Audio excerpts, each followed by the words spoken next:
ইস, কি করতেছো সোনা? প্লিজ আস্তে। আজকে বাধা দিও না তো জান। অনেক দিন পর তোমাকে কাছে পেলাম। তাই বলে এমন করে আদর দিবে? বললাম না, অনেক দিনের জমানো ভালোবাসা। আমাকে আদর করতে দাও সোনা, প্লিজ। বাধা দিও না।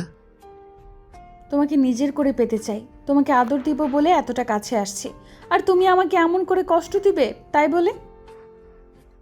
বললাম তো, প্রথমবার তাই এমন করে ব্যথা লাগছে, কিন্তু পরে আর ব্যথা লাগবে না। দেখো। এরকম করে এক কামড় দিলে এমনিতেই ব্যথা লাগবে। আর এই কামড়ের কষ্টটা এমন না যে প্রথমবার দিলে পরে আর লাগবে না। কামড়ের ব্যথাটা সবসময় লাগে। তুমি প্লিজ কামড় দিও না সোনা। জান, তোমার শরীর এতটাই নরম যে তোমাকে এত স্পর্শ দিতে গিয়ে কামড় দিয়ে ফেলছি। কি করব বলো? একটু আস্তে আদর দিলেই তো হয়। আমি তো আর পালিয়ে যাচ্ছি না। পালিয়ে যাচ্ছ না, কিন্তু আমার সাথে পালিয়ে এসেছো। আচ্ছা সোনা, একটা কথা বলো তো। হ্যাঁ বলো জান। জান, তুমি যে আমার সাথে পালিয়ে আসলে, এসব নিয়ে তোমার বাসায় তো অনেক ঝামেলা হচ্ছে। ওরা যদি জানতে পেরে যায় আমরা এখানে আছি আর এখানে এসে দুজনকে আলাদা করে দেয়, তখন কি হবে? এই পাগলি, তুই মন খারাপ করতেছো কেন? দেখো, আমি তো কথাগুলো এমন এমনিতে বললাম। আমি তোমাকে ভয় পাইয়ে দিয়েছি, তাই না? আচ্ছা ঠিক আছে, এই কথা আর কখনো বলবো না জান। তুমি এমন কথা আর কখনো বলবে না। দেখো, আমি তোমাকে ছাড়া থাকার কথা কখনো কল্পনাও করতে পারি না। আমি তোমাকে ছেড়ে কোথাও যাব না। যদি যাই তাহলে আমার লাশটা যাবে, আর কেউ না। আমি তোমাকে ছেড়ে কোথাও যাব না, তুমি সেটা খুব ভালো করেই জানো। আর যদি যাওয়ার হতো তাহলে অন্য কোথাও বিয়ে করে নিতাম। আমি জানি তো, আমার বেস্ট ফ্রেন্ড বউটা আমাকে কত ভালোবাসে, যার জন্য আমার সাথে চলে আসছে। যখন জানো তোমাকে এত বেশি ভালোবাসি, তোমাকে ছাড়া থাকতে পারবো না, সেজন্য তোমার কাছে চলে আসি, তাহলে তুমি আমাকে এইসব কথা বলে ভয় পাইয়ে দাও কেন? তুমি জানো না এসব বললে আমার ভয় লাগে? জানো তো আমার আব্বু আর ভাইয়া কতটা রাখি, যার জন্য সামান্য কিছু জমি জমার ঝামেলা নিয়ে তোমার সাথে আমার সম্পর্কটা মেনে নিচ্ছিল না। আর যখন বলেছিলাম তোমাকে বিয়ে করতে চাই, তখন ওরা এত বেশি রেগে গিয়েছিল যেটা আমি তোমাকে বলেই বোঝাতে পারিনি। এই পাগলি যদি নাই বুঝতাম, তাহলে তোমাকে নিয়ে আজকে পালিয়ে আসতাম বলো? আমি জানি না তুমি আমাকে কতটা ভালোবাসো, কিন্তু আমি না তোমাকে নিজের লাইফের থেকেও বেশি ভালোবাসি। তাই ভুলেও কখনো আমাকে ছেড়ে যেও না। এখন তুমি ছাড়া আমার আর কে আছে বলো? তুমি যদি আমাকে ভুলে যাও তাহলে কিন্তু আমাকে এই পৃথিবীটাকে আমার ভুলে যেতে হবে সোনা। না না কলিজা, আমি তোমাকে কখনো ভুলে যাব না। প্রথমে তো আমরা দুজন দুজনকে প্রতিদ্বন্দ্বী ভাবলে, একটা সময় ফ্রেন্ড, বেস্ট ফ্রেন্ড, তারপরে এখন স্বামী স্ত্রী। তাহলে তোমাকে ছেড়ে যাওয়ার কোনো প্রশ্নই আসে না। আমাদের জোড়াটা উপর থেকেই উপরওয়ালা ঠিক করে দিয়েছে। তাহলে এমন করে কেন বলো? তুমি এইসব কথা আর কখনো বলবে না। আমার অনেক ভয় লাগে। আমি তোমাকে ছেড়ে কোথাও যাব না। আরে বাবা, এখন কেউ আমাদের আলাদা করতে পারবে না। আমরা তো ম্যাচিওর, তাই বিয়েটা করে নিয়েছি নিজেদের সম্মতিতে। এখন যদি ওরা আমাদের নিয়ে যেতে চায়, তখন এখন যদি ওরা আমাদের আলাদা করে দিতে চায়, কিছুতেই পারবে না, কারণ আমরা নিজেদেরই বিয়ে করেছি। তো তুমি আর ভয় পেও না পাগলি। তাহলে তুমি আমাকে সব সময় এইভাবেই ভালোবাসবে তো বলো? না তো। কেন, আমি কি অন্যায় করেছি যার জন্য তুমি আমাকে এভাবে ভালোবাসবে না? এর থেকে বেশি ভালোবাসবো কে বলেছে? এরকম ভালোবাসবো? আগে তো আমরা ফ্রেন্ড ছিলাম, আর তারপর গার্লফ্রেন্ড বয়ফ্রেন্ড হওয়ার পর থেকে তোমাকে যতটুকু ভালোবাসতাম সেটা স্বামী স্ত্রী হওয়ার আগে। আর স্বামী স্ত্রী হওয়ার পর যে যেমনটা ভালোবাসতে পারবো, সেটা তো আগে বাসতে পারতাম না। আর এখন তো আমরা স্বামী স্ত্রী, এখন ওর থেকে অনেক বেশি ভালোবাসবো। বাপ্পির কথাতে তোয়া আবার ওর দিকে হাত বাড়িয়ে দিতেই বাপ্পি ওর বুকে মুখ গুজে দিল আর বুকে কিস করতে লাগলো, যার জন্য তোয়া একদম পাগল হয়ে যাচ্ছিল আর ওকে বুকের সাথে বারবার শক্ত করে চেপে ধরেছিল। একটা সময় পর বাপ্পি ওর শরীর থেকে আস্তে আস্তে কাপড়গুলো খুলে দিতে লাগে, যার জন্য তোয়া একদম পাগল হয়ে যাচ্ছিল আর চোখ জোড়া বন্ধ করে নিয়ে ঘন ঘন নিঃশ্বাস নিয়েছিল আর দুই হাতে বাপ্পিকে আঁকড়ে ধরছিল।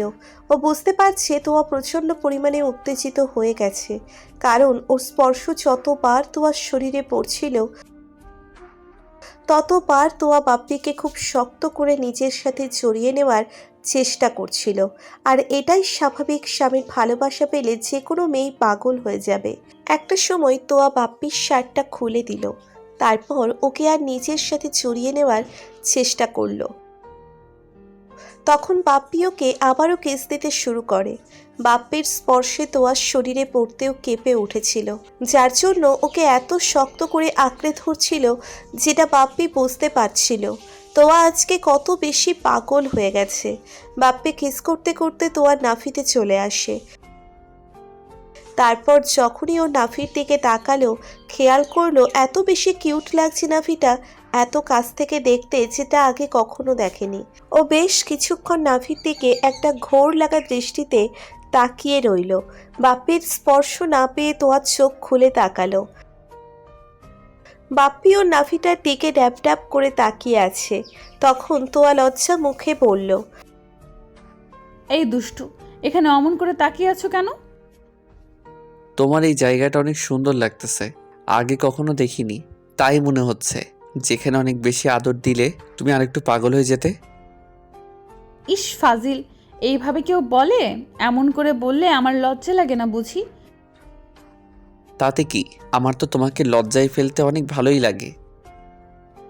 জান, এইভাবে তাকিয়ে না থেকে ওইখানে আরও একটু আদর দাও না প্লিজ। আমার না এখানে আদর দিতে ইচ্ছে করছে। তুমি তো সব জায়গায় আদর দিলে, কিন্তু এখানে আদর দিলে না। দাও না একটু এখানে আদর। তোয়ার সম্মতির সূচক উত্তর পেয়ে বাপ্পি ওর নাভিতে নাক ডুবিয়ে দিল। তারপর সেখানে নাক ঘষতেই শুরু করলো। বাপ্পির গরম নিঃশ্বাস তোয়ার নাভিতে পড়তেই ও বাপ্পির চুলগুলো খামচে ধরল। তোয়া এত জোরে জোরে নিঃশ্বাস নিচ্ছিল যার জন্য পুরো রুমে শুধু ও নিঃশ্বাসের শব্দ বিচরণ করছিল। একটা সময় তোয়া আর থাকতে না পেরে বাপ্পিকে আদর আর ভালোবাসায় ভরিয়ে দিতে বলল। বাপ্পি ওদের শরীরে চাদর টেনে দিয়ে তারপর তোয়াকে ভালোবাসায় আগলে নেয় আর ওকে অনেক বেশি আদর দিতে থাকে, যার জন্য তোয়ার চোখের কোণ বেয়ে দুফোঁটা অশ্রু গড়িয়ে পড়ে। বাপ্পির প্রথম স্পর্শ পেতেই তোয়া কান্না করে দেয়। তারপরও সেটা বাপ্পিকে বুঝতে দিচ্ছিল না। ওকে বুকের সাথে খুব শক্ত করে চেপে ধরে রেখেছিল। আর এটা স্বাভাবিক বিষয়, প্রথমবার কোনো মেয়ে কারো ভালোবাসার পরশ পেলে সেটা সহ্য করতে পারবে না, এটাই স্বাভাবিক। তোয়া বাপ্পিকে বুকের সাথে শক্ত করে চেপে ধরে রেখেছে। বাপ্পির আদর করা হয়ে গেলে তখন বাপ্পি ওর বুকে মুখ গুজে দিয়ে শুয়ে রইল। তোয়া বাপ্পির চুলগুলো নিয়ে খেলা করতে লাগলো। ওর ঘুম আসছিল না, বারবার শুধু বাপ্পির মুখের দিকে তাকিয়ে মুচকি মুচকি হাসছিল আর কি যেন একটা ভাবছিল। বাপ্পি সেটা বুঝতে পেরে তোয়াকে ছেড়ে দিয়ে বালিশে শুয়ে পড়ল। তারপর তোয়াকে নিজের আরও কাছে টেনে নিয়ে বলতে লাগলো, কি হয়েছে, এমন করে হাসতেছো কেন? না, ভাবতেছি তুমি যেমন করে আমাকে আদর করতেছো, খুব শীঘ্রই আমরা একটা বেবি নিয়ে নিব, কেমন? আজকে বিয়ে হলো, আজকে তোমার বেবি নেওয়ার ধান্দা, মানেটা কি? যেমন করে আমাকে আদর করছো, মনে হয় খুব শীঘ্রই আমাদের বেবি চলে আসবে। তাই? তাহলে তো আরো বেশি আদর করতে হয় তোমাকে। আমি কিন্তু বারণ করিনি। তুই বারণ করলেও শুনবো নাকি? আমিও তোমাকে বারণ করতে চাই না সোনা। বিয়ের আগে তো বারণ করতাম, ওই জন্য যেন আমাদের মাঝে উল্টাপাল্টা কিছু না হয়ে যায়। এই জন্য আর এখন আমাদের ফুল লাইসেন্স আছে, তুমি আমাকে যত ইচ্ছা ভালোবাসতে পারো। আচ্ছা শোনো না, হ্যাঁ বলো। বলছি কি, তোমার মুখে যেভাবে লিপস্টিক লেপটে আছে না, তোমাকে দেখতে এত কিউট লাগছে, যেটা দেখলে অন্য কোনো মেয়েরাও লজ্জা পেয়ে যাবে। সবই তো তোমার কাজ, তুমি তো দিয়েছো। আমি কি বলেছিলাম নাকি আমার সারা মুখে এভাবে ঠোঁটে স্পর্শ দাও? ও আমার সারা শরীর দিতে পেরেছো, আর এখন আমি তোমাকে দিলেই দোষ, তাই তো?